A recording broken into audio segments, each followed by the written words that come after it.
Ay, malayo ang camera. Dapat seryoso. Dahil ikaw nga, ito ay isang napakaseryosong damachi.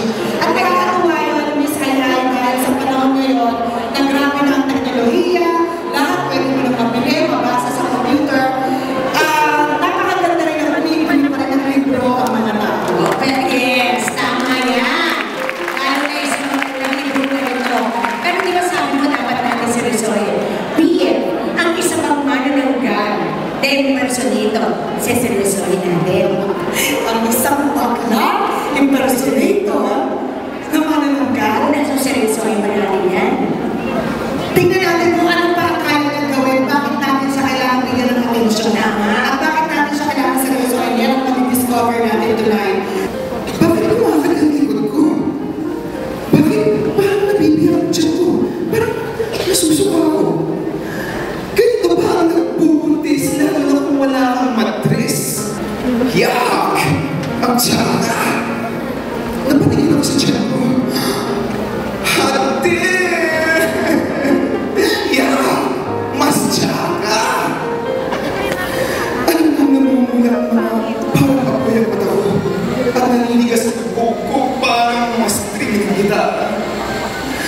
May mas tsaka ba ba sa akin? Sa beses, nagpaalam na lumabas ang upper body ni La Niet para mag-CR. Yung pala lumalandi kung saan-saan. At nang bumalik, patapos na ang session. Kumalat tuloy ang balita na ang upper body na lang niya ang virgin pa. Reklamo ng reklamo, nakaluhod sa mga Diyos na di nakikinig, katabi sa pagtulog ng mga tatay na dahil walang trabaho, ay madali siyang pupugin.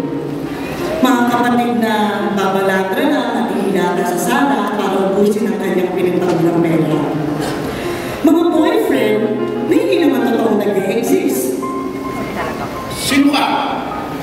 Narinig niya? Nagulantang siya at nabitawan ang ulo ng praile.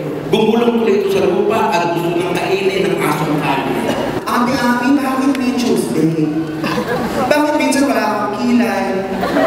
Bakit hindi ako naging Amerikano? Bakit may buhok sa ibaba si tatay? Sabihin mo sa tatay mo, patingin.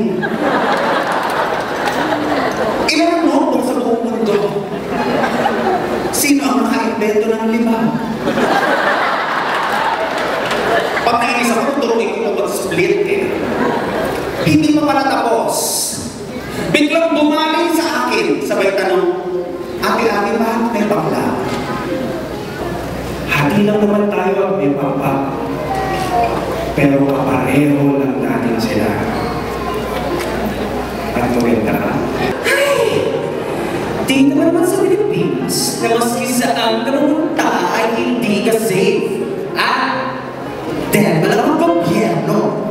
Mag-kotse ka, makakarnap ka. Mag-taxi ka, makaholap ka. Maglakad ka, masasnatsan ka. Hinigpitan ni Giselle ang pagkakapulupot sa kanya at hirap na siyang makahinga. Hindi kagaya ng ibang mga namamatay na parang nagpa-flash ang harapan nila ang kanilang naging buhay. Ang nakita niya sa kanyang mga huling sandali ay naging buhay niya sa mga pelikula at TV appearances nito.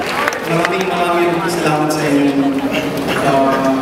patuloy na pagsuporta, pagtulong, pagdamay sa amin. Napakahirap ng novelang ito. 3 taon namin binuno ito. Nag-recluse ako, hindi ako natin ng mga festivals, mga party, kung saan. Nagtago ako 3 taon.